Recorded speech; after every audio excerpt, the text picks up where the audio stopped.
कई वाहनों को किया सीज, बिना ड्राइवर लाइसेंस के वाहन चलाने वालों पर की कार्रवाई।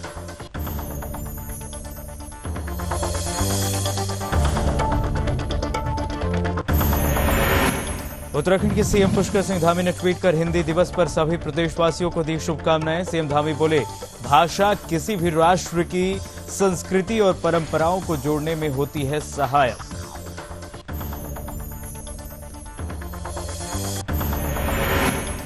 देवभूमि में यूपी की तर्ज पर उत्तराखंड में भी मदरसों का होगा सर्वे। सीएम धामी ने मदरसे को सर्वे को लेकर दिए आदेश। अवैध मदरसों पर होगा एक्शन।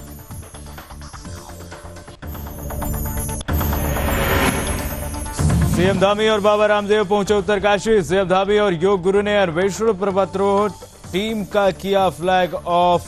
बाबा रामदेव ने उत्तराखंड को आध्यात्मिक राज्य बनाने की बात कही।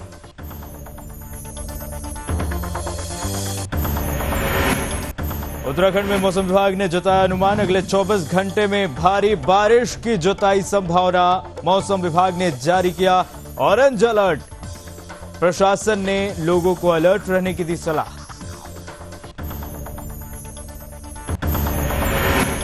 सितारगंज में मचा हड़कंप। केंद्रीय कारागार सितारगंज में उम्र कैद की सजा काट रहे कैदी की हुई मौत। कैदी की मौत से क्षेत्र में मचा हड़कंप।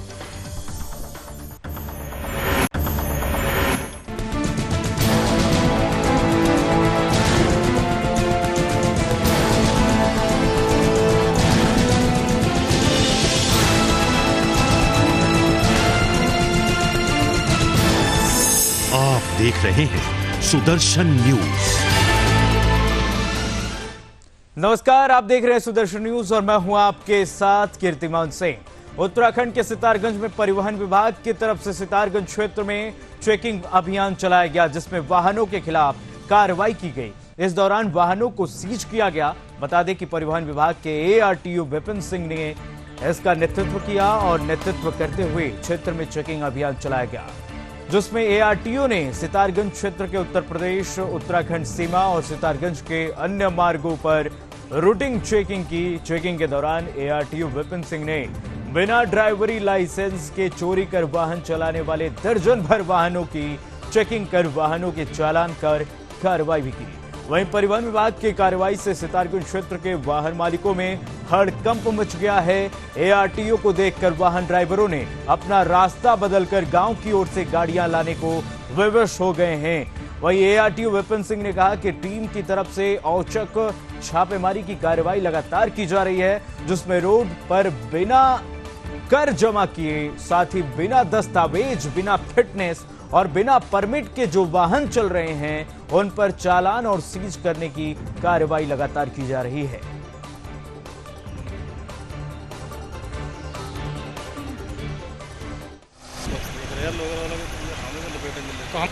चेकिंग की है, एक ओवरलोड गाड़ी को बंद किया गया है।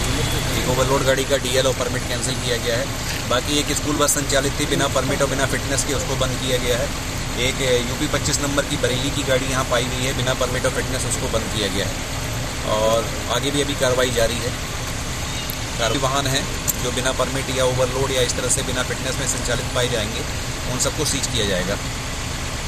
ठीक है, जो इस तरह से बिना परमिट में और बिना फिटनेस में संचालित करेंगे, उन स्कूल बसों को निरुद्ध भी किया जाएगा और उनके प्रबंधकों के खिलाफ, स्कूल मैनेजमेंट के खिलाफ एफआईआर की कार्रवाई भी की जाएगी। ये जिलाधिकारी महोदय के भी निर्देश है।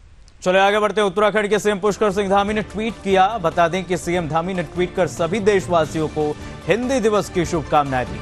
साथ ही मुख्यमंत्री धामी ने कहा कि भाषा किसी भी राष्ट्र की संस्कृति और परंपराओं को जोड़ने में सहायक होती है। इतना ही नहीं, सीएम धामी ने आगे कहा कि हिंदी दिवस के अवसर पर हम सभी हिंदी भाषा की प्रतिष्ठा, गौरव और वैश्विक स्तर पर इसकी स्वीकार्यता को बढ़ाने में सहयोगी बनाने का संकल्प लें।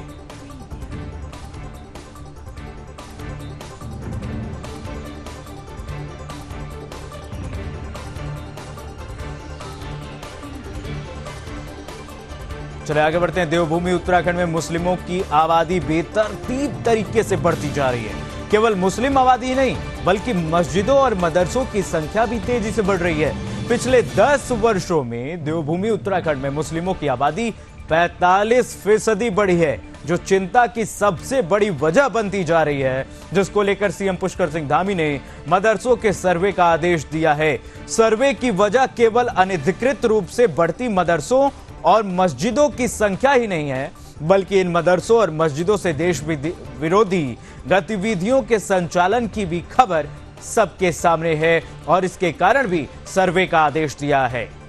पिछले दिनों ऐसी खबरें भी आई थी कि मदरसों में वैसे बांग्लादेशी घुसपैठियों और रोहिंग्याओं को संरक्षण दिया जा रहा है, जिनके संबंध आतंकी संगठनों से है, लेकिन इस मामले पर धामी सरकार ने सख्त रवैया अपनाया है और मदरसों के सर्वे का आदेश दे दिया है।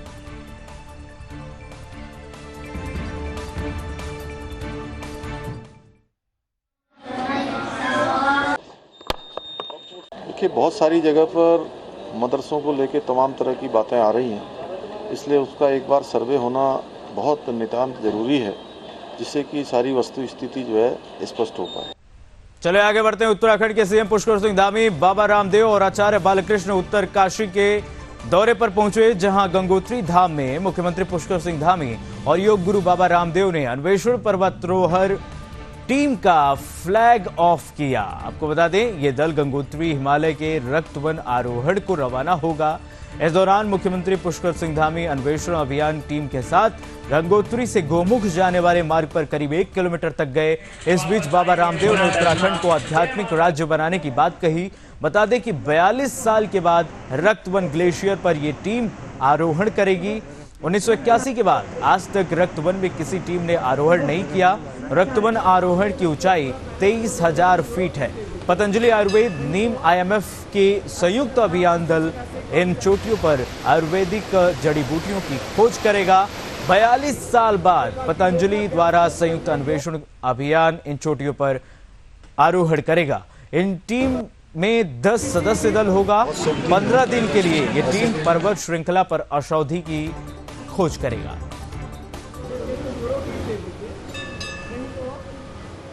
बहुत शुभ दिन है, ऐसे दिन जहाँ राम रोहित चोटियों पर रक्तवन ग्लेशियर पर अगले 15 दिनों तक एक अभियान दल, अन्वेषण दल जो आचार्य बालकृष्ण जी के सानिध्य में उनके नेतृत्व में 10 दिनों तक इस दुर्लभ हिमालय की चोटियों पर एक शोध का काम करेगा, एक खोज का काम करेगा, जो हमारे उत्तराखंड को आने वाले समय में आज के दिन से ही जो भारत की नहीं पूरे विश्व की आध्यात्मिक और सांस्कृतिक राजधानी बनाने के लिए हम लोगों ने संकल्प लिया, उस दिशा में वो आगे बढ़ेंगे और हमारे लिए एक बहुत बड़ा दिन है।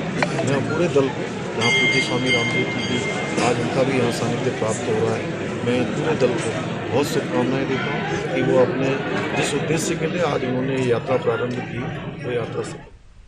चले आगे बढ़ते हैं। उत्तराखंड राज्य में मौसम ने एक बार फिर करवट बदली है। बता दें कि उत्तराखंड में मौसम के बदले मिजाज के चलते अगले 24 घंटे के दौरान प्रदेश के कुछ इलाकों में बहुत भारी बारिश होने के आसार हैं। मौसम विभाग की ओर से ऑरेंज अलर्ट जारी किया गया है। चालू मानसून सीजन में ये चौथी बार है जब ऑरेंज अलर्ट जारी हुआ है। कई इलाकों में तेज गर्जना के साथ भारी बारिश की संभावना है। देखिए हमारी ये खास रिपोर्ट।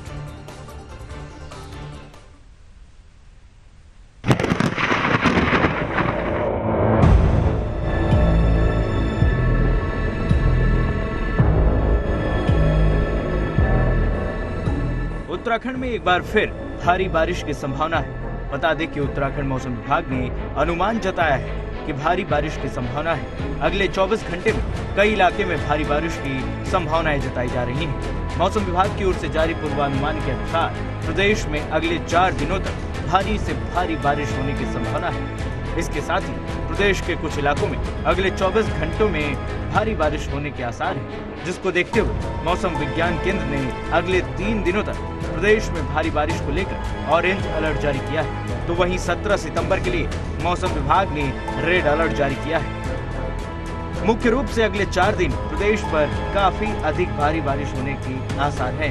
यही वजह है कि मौसम विभाग ने भारी बारिश का अलर्ट जारी करते हुए सभी को सावधानी बरतने के निर्देश दिए हैं। इन सब के अतिरिक्त मुख्य रूप से पर्वतीय क्षेत्रों पर भारी बारिश के दौरान स्थितियां बदतर हो सकती हैं। जिसके चलते प्रशासन की तरफ से प्रदेश के नदी नालों के किनारे रहने वाले लोगों को सावधानी बरतने के साथ ही प्रदेश के पर्वतीय क्षेत्रों पर यात्रा के दौरान भी अलर्ट रहने के निर्देश दिए हैं। साथ ही प्रदेश के किसानों को अपने खेत से पके फसलों को काटने के साथ बादल गरजने के दौरान पशुओं को घर से बाहर न बांधने की सलाह दी है। वहीं उधर पहाड़ी क्षेत्रों में भारी बारिश से किरोड़ा नाला उफान पर आ गया है। ग्रामीणों और पूर्णागिरी आने वाले तीर्थयात्रियों और स्कूली बच्चों की आवाजाही को रोक दी गई है। मौसम विज्ञान केंद्र के निदेशक विक्रम सिंह के मुताबिक इस दौरान भारी बारिश के साथ बिजली गिरने की भी आशंका है, जिसके चलते पुलिस प्रशासन की तरफ से लोगों को पूरे अलर्ट पर रहने की सलाह दी गई है। साथ ही आपदा प्रबंधन विभाग भी पूरे अलर्ट पर है। साथ ही उन्होंने कहा कि शासन और जिला प्रशासन के साथ आपदा प्रबंधन से जुड़े अधिकारियों को अगले 24 घंटे सतर्क रहने की जरूरत है। उधर मौसम विभाग ने देहरादून और आसपास के इलाकों में भी भारी बारिश की चेतावनी जारी की है। डीएम सोनिका ने सभी एसडीएम को अपने क्षेत्रों में सक्रिय रहने के निर्देश दिए हैं। बारिश से बहुत भारी वर्षा है तो वो जो है कहीं कहीं पर कुमाऊं क्षेत्र में वो मिलने वाली है और गढ़वाल क्षेत्र में भी जो भारी वर्षा वो कहीं कहीं पर देखने को मिलेगी। लेकिन जब आप 15 तारीख को जाएंगे और 16 या 17 की बात करें, 15 से लेकर 17 तारीख तक, तो इसके दौरान जो बारिश की एक्टिविटी है, इंटेंसिटी है बारिश की, वो और भी बढ़ने वाली है। तो जहाँ हल्की से मध्यम बारिश सभी जगहों में मिलेगी 15 से लेकर 17 तक के दौरान, 17 सितंबर के दौरान, तो उसके साथ साथ आप देखेंगे जो हैवी से वेरी हैवी रहने वो भी प्रदेश में कुछ जगहों में वो मिलने वाली है। साथ ही जो अत्यंत भारी वर्षा है वो भी आपको कहीं कहीं पर कुमाऊं क्षेत्र या उससे लगे हुए जो गढ़वाल क्षेत्र के जनपद है उसमें देखने को मिलने वाली 15, 16 और 17 में। तो इसकी वजह से 15, 16, 17 को हमने रेड अलर्ट रखा है और जो मानसून कंडीशन है वो करीब विग्रस्त रहेगी। इस दौरान जो है अच्छी खासी एक्टिविटी बारिश को देखने को मिलेगी। तो इसकी वजह से जो पहाड़ों में जगह जगह रास्ते बंद होंगे, लैंडस्लाइड देखने को मिलेगा और जो नदी नाले हैं उसमें भी जलस्तर काफ़ी बढ़ेगा। और साथ ही जो मैदानी क्षेत्र है, खासकर अगर उधम सिंह नगर डिस्ट्रिक्ट है या पौड़ी डिस्ट्रिक्ट के जो कुछ मैदानी क्षेत्र हैं उनकी बात करें तो वहाँ जो जल भराव वाली स्थिति है वो भी देखने को मिलेगी। तो लोगों को कहीं ना कहीं काफ़ी सतर्क रहने की ज़रूरत है, विशेषकर रात में। अभी देख रहे हैं कि जो एक्टिविटी इस समय चल रही है, रात के समय ज़्यादा बारिश हो रही है और उसकी वजह से अगर जो रात में लैंडस्लाइड होता है जी हिल्स में और ऐसे जगह जो लोग रह रहे हैं जहाँ की वनरेबल है लैंडस्लाइड के लिए, तो उनको काफ़ी सतर्क रहने की ज़रूरत है। रात में कुछ ऐसा अरेंजमेंट रखें कि अगर इस तरह की कुछ एक्टिविटी दिखती है तो एकदम अपने को जो है। सुदर्शन न्यूज से प्रीति झा की रिपोर्ट। चले आगे बढ़ते हैं। उत्तराखंड के सितारगंज में उस समय हड़कंप मच गया जब केंद्रीय कारागार सितारगंज में उम्र कैद की सजा काट रहे कैदी रामपुरा रुद्रपुर के निवासी चंद्रमोहन की देर शाम मौत हो गई। वहीं कैदी के शव को सामुदायिक स्वास्थ्य केंद्रीय कारागार की एम्बुलेंस से लाया गया, जहां डॉक्टरों ने कैदी को मृत घोषित कर दिया। साथ ही इस मामले की सूचना पर पहुंचे तहसीलदार जगमोहन त्रिपाठी ने शव को पंचनामा भर शव को पोस्टमार्टम के लिए भेज दिया। वहीं सितारगंज तहसीलदार जगमोहन त्रिपाठी ने कहा कि कल देर शाम लगभग 7 बजे प्रभारी निरीक्षक कोतवाली सितारगंज की तरफ से सूचना मिली कि केंद्रीय कारागार में उम्र कैद की सजा काट रहे कैदी चंद्रमोहन केंद्रीय कारागार में उम्र कैद की सजा काट रहा था, जिसकी अज्ञात कारणों के साथ मौत हो गई। साथ ही बताया कि शव का पंचनामा भरकर पोस्टमार्टम के लिए खटीमा भेज दिया गया है। फिलहाल मामले में आगे की कार्रवाई जारी है।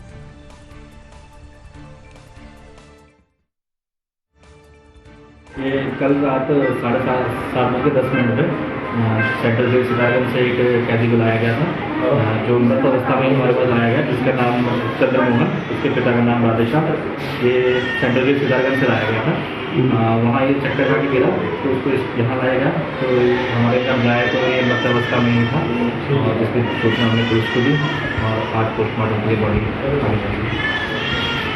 कल शाम को जो है उप जिलाधिकारी जो प्रभारी निरीक्षक कोतवाली सितारगंज के माध्यम से पत्र उप जिलाधिकारी महोदय को प्राप्त हुआ था, जिसमें जो सजायाफ्त कैदी हैं चंद्रमोहन शर्मा, इनकी मृत्यु होना बताया गया। जिसके क्रम में उप जिलाधिकारी महोदय के निर्देश क्रम में मेरे द्वारा आज ये पंचनामा भरने की कार्रवाई की गई और पंचनामा भरने के उपरांत पुलिस और जो जेल के कर्मचारी हैं उनको शव विच्छेदन हेतु बॉडी उपलब्ध करा दी गई है। ये रहने वाले रुद्रपुर के इस समय एड्रेस चेंज हो गया, जाफरपुर पहुँच रहे हैं। फिलहाल ये उम्र कैद काट रहे थे 308 में। 302 है सर, 302 इनका ये हुए थे इनको 12 साल पूरे हो गए 13 साल लग गए। 13वां साल लग गया। तो जमीन का विवाद चल रहा था, जमीन के विवाद के चक्कर में किसी जमीनी विवाद पे हत्या हुई थी किसी और की, करी किसी और ने, लेकिन नाम आ गया था इनका। तो आप इनकी मृत्यु की कल शाम को 7 बजे फ़ोन किया था सर, बोले इनकी तबीयत ज़्यादा खराब है और हॉस्पिटल लाने से पहले ये खत्म हो चुकी है।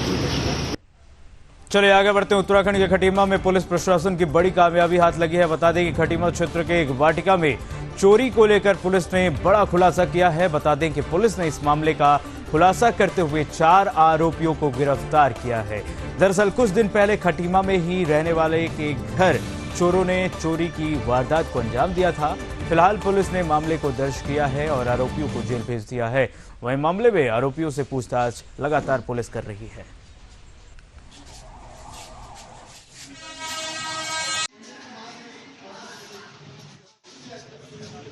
पंचायत के सभागार में सामुदायिक स्वास्थ्य केंद्र मोटा हाल्दू के प्रभारी चिकित्सक डॉक्टर हरीश चंद पांडे की अध्यक्षता में संयुक्त बैठक आयोजित की गई। बता दें कि इस बैठक में डेंगू की पहचान, उसके लक्षण और उससे बचाव के तौर तरीकों पर व्यापक चर्चा की गई। साथ ही डेंगू को लेकर व्यापक स्तर पर जागरूकता लाकर इसके प्रभावी रोकथाम पर भी निर्णय लिया गया।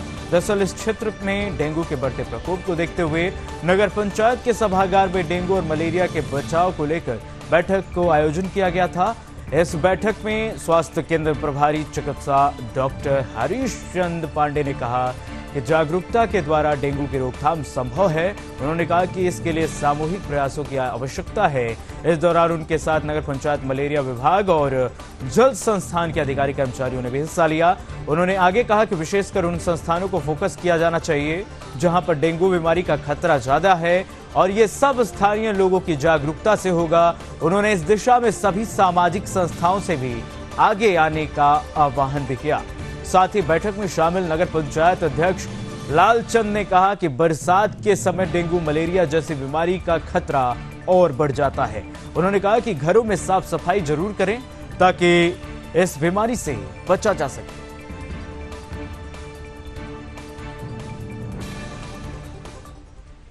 चलिए आगे बढ़ते हैं। योग गुरु रामदेव उत्तरकाशी पहुंचे, जहां योग गुरु ने समुद्र तल से 3140 मीटर की ऊंचाई पर सूर्य की पहली किरणों के साथ मां गंगा की धाम गंगोत्री में योगा किया। योग के साथ बाबा रामदेव ने गंगा विचार मंच के साथ श्रद्धालुओं को मां गंगा जी को स्वच्छ, निर्मल और अविरल बनाने की शपथ दिलाई। इस दौरान आचार्य बालकृष्ण ने यज्ञ पूजन किया। बता दें कि गंगोत्री हिमालय में नए औषधीय पादपों की खोजबीन से जुड़े अभियान को लेकर बाबा रामदेव जी गंगोत्री धाम पहुंचे हुए हैं।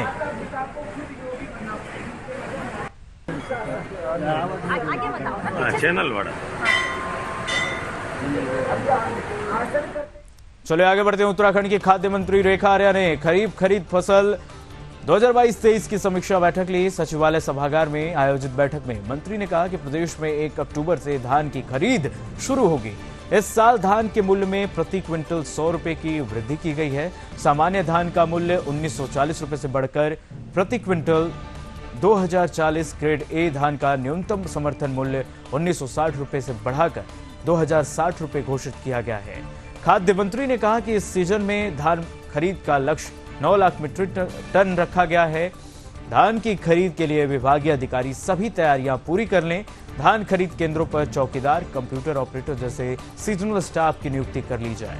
साथ ही सभी केंद्रों पर धान खरीद के लिए कांटे लगा दिए जाएं ताकि 1 अक्टूबर से शुरू होने वाली धान की खरीद किसी तरह से प्रभावित न हो। विभागीय मंत्री ने 1 से 15 अक्टूबर तक सरकारी विभागों से धान खरीदने और इसके बाद कमीशन एजेंट के माध्यम से किसानों से धान खरीद कराने के निर्देश दिए।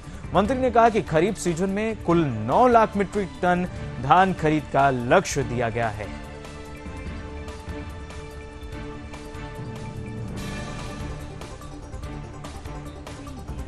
और चलिए आगे बढ़ते हैं। उत्तराखंड में उस समय हड़कंप मच गया जब रामलीला मैदान के पास बिसना मोहल्ले में पति पत्नी संदिग्ध परिस्थितियों में घर में फांसी लगाकर आत्महत्या कर लिया। बताया जा रहा है कि दोनों की अभी 1.5 साल पहले ही शादी हुई थी। इस घटना के बाद स्थानीय लोगों ने मामले की सूचना पुलिस को दी। वहीं मौके पर पहुंचे पुलिस ने मामले को दर्ज कर शव को पोस्टमार्टम के लिए भेज दिया है। फिलहाल पति और पत्नी ने आत्महत्या क्यों की, इसका अभी पता नहीं चल सका। फिलहाल मामले में आगे की जांच पुलिस कर रही है।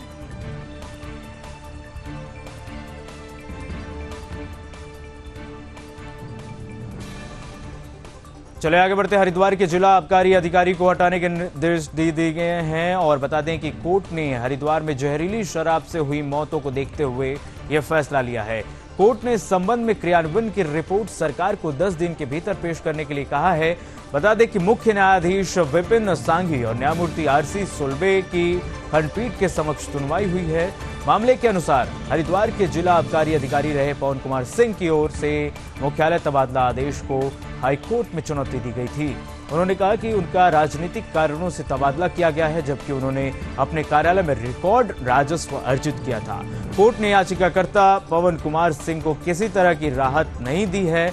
इसके अलावा हाईकोर्ट ने हरिद्वार में जहरीली शराब प्रकरण का संज्ञान लेते हुए सरकार को वर्तमान जिला आबकारी अधिकारी अशोक कुमार मिश्रा को हटाने और 10 दिन में आदेश के क्रियान्वयन की रिपोर्ट कोर्ट में पेश करने के लिए निर्देश भी दिए हैं।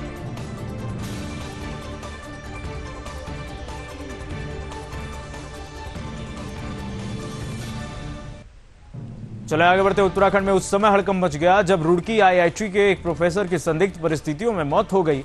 दरअसल आईआईटी रुड़की में केमिस्ट्री डिपार्टमेंट में तैनात प्रोफेसर कैलाश चंद्र गुप्ता आईआईटी रुड़की परिसर स्थित एक अपार्टमेंट के फ्लैट में रहते थे। वहीं देर शाम पड़ोस में रह रहे एक अन्य प्रोफेसर ने आईआईटी रुड़की के सुरक्षा अधिकारी को बताया कि प्रोफेसर कैलाश चंद्र गुप्ता के फ्लैट से कुछ दिन पहले दुर्गंध आ रही है। वहीं स्थानीय लोगों ने मामले की सूचना पुलिस को दी, जिसके बाद मौके पर पहुंचे पुलिस ने प्रोफेसर के फ्लैट में जाकर देखा तो उनका शव संदिग्ध परिस्थितियों में मिला। पुलिस ने मामले को दर्ज कर शव को पोस्टमार्टम के लिए भेज दिया। फिलहाल पुलिस मामले की जांच में जुट गई है।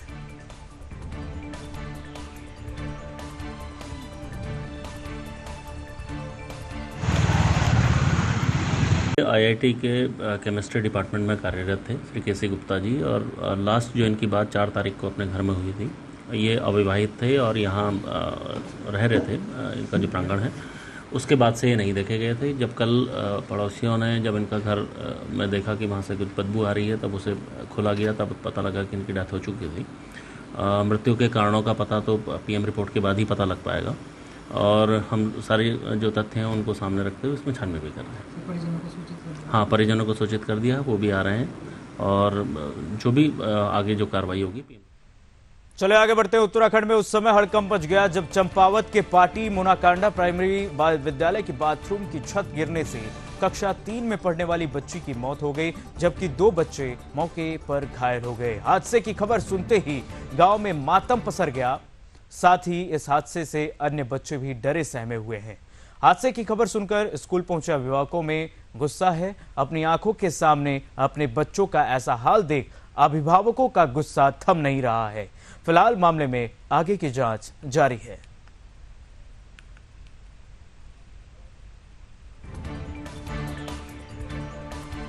आगे बढ़ते हैं। कुमाऊं के बागेश्वर जिले से बजरंग दल ने अपर जिलाधिकारी कार्यालय पहुंचे, जहां बजरंग दल ने अपर जिलाधिकारी के माध्यम से सरकार को ज्ञापन सौंपा। बता दें कि इस ज्ञापन में बजरंग दल ने उत्तराखंड के भर्ती घोटाले की परीक्षा की सीबीआई से जांच कराने की मांग की है। साथ ही धार्मिक जिले बागेश्वर के नगरीय क्षेत्र से बूचर खाने बंद किए जाने के साथ साथ बागेश्वर की नगरीय क्षेत्र से शराब भट्टी को हटाए जाने की भी मांग की है। तो लगातार जिस तरीके से हम देख रहे हैं, बागेश्वर की नगरीय क्षेत्र से शराब भट्टी को हटाए जाने की मांग की जा रही है, और बागेश्वर के नगरीय क्षेत्र से बूचर खाने को भी बंद किए जाने की मांग की गई है।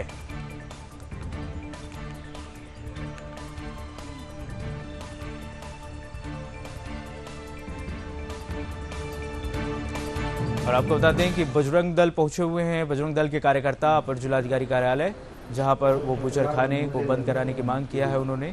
और ये तस्वीरें आप देख सकते हैं बागेश्वर की हैं, जहां पर नगरीय क्षेत्र से शराब भट्टी बंद कराए जाने की मांग किया है बजरंग दल के कार्यकर्ताओं ने अपर जिलाधिकारी से, क्योंकि आए दिन हम देख रहे हैं किस तरीके से जो कच्चे शराब की भट्टियां हैं उनसे जो सेवन करते हैं लोग, वहां पर शराब का सेवन करते हैं, उससे लोग बीमार पड़ते हैं और उनकी मौतें होती हैं, और समाज में भी गलत संदेश आता है, जिसको लेकर ये कार्यकर्ता, जो बजरंग दल के कार्यकर्ता हैं, अपर जिलाधिकारी कार्यालय पहुंचे थे और वहां पर इन्होंने अपर जिलाधिकारी को ज्ञापन सौंपा है कि जो भट्टी चल रही है, शराब की भट्टी चल रही है, उसको बंद कराया जाए और वहां पर जो तमाम भट्टियां चल रही हैं उनको बंद कराया जाए।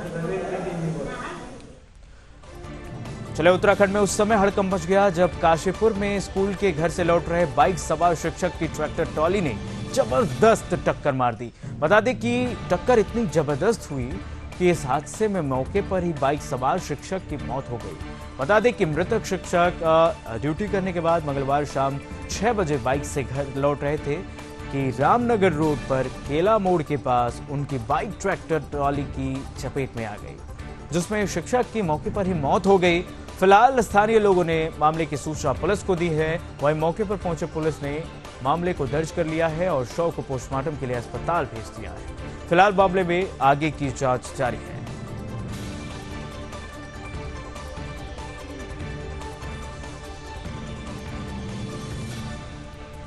आगे बढ़ते हैं। कोटद्वार में उस समय हड़कंप मच गया जब पुलिस ने खो नदी से 3 युवकों के शव बरामद किया। साथ ही राष्ट्रीय राजमार्ग पर पुलिया के नीचे से उनकी स्कूटी भी बरामद की। बताया जा रहा है कि कोटद्वार दुगड्डा मार्ग पर स्कूटी दुर्घटनाग्रस्त हो गई थी, जिसमें तीनों युवक स्कूटी समेत पुल से नीचे जा गिरे। साथ ही तीनों युवक नदी के तेज बहाव में बह गए। वहीं मृतक के घर वालों ने जब खोजबीन की लेकिन कहीं युवकों का पता नहीं चला, जिसके बाद परिजनों ने मामले की शिकायत थाने में की, जिसके बाद पुलिस ने मामले को दर्ज कर जांच शुरू की। वहीं जांच के दौरान पुलिस ने शव को नदी से बरामद किया। फिलहाल मामले में आगे की जांच जारी है।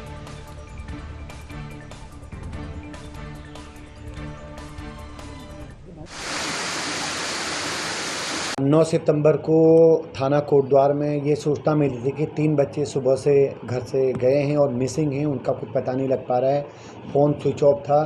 तो इस सूचना पर कोटद्वार थाने ने तुरंत उसमें मुकदमा दर्ज करके 3 टीमें बनाई, क्योंकि हमारे भी निर्देश थे कि तुरंत इसमें बच्चों वाला मामला है तो इमीडिएट सर्चिंग शुरू की जाए। तो 2 टीमें थाना कोटद्वार से और एक हमारी CI की टीम लगातार ट्रेसिंग का काम कर रही थी। चूँकि बच्चों का मोबाइल स्विच ऑफ था और उन्होंने किन से बात करी, क्या करी, इससे कोई बहुत ज़्यादा लाभप्रद सूचना हमको मिल नहीं पाई। तो अगला ऑप्शन हमारे पास यही था कि हम प्रॉपर CCTV और जो फिजिकल सर्चिंग है, जो स्पॉट सर्चिंग है, वो वाला काम करें। SDRF को भी सेम डे हमने लगा दिया था, चूँकि अंदेशा था कि हो सकता है उनके साथ जैसा जानवरों वाला भी इलाका है हमारे कई सारे सड़कों में, तो इस अंदेशे को लेकर के हमने SDRF को भी उस काम में लगाया। चलो फिलहाल के लिए बस इतना ही। खबरें लगातार जारी हैं, आप कहीं मत जाइए, देखते रहिए सुदर्शन। जय हिंद।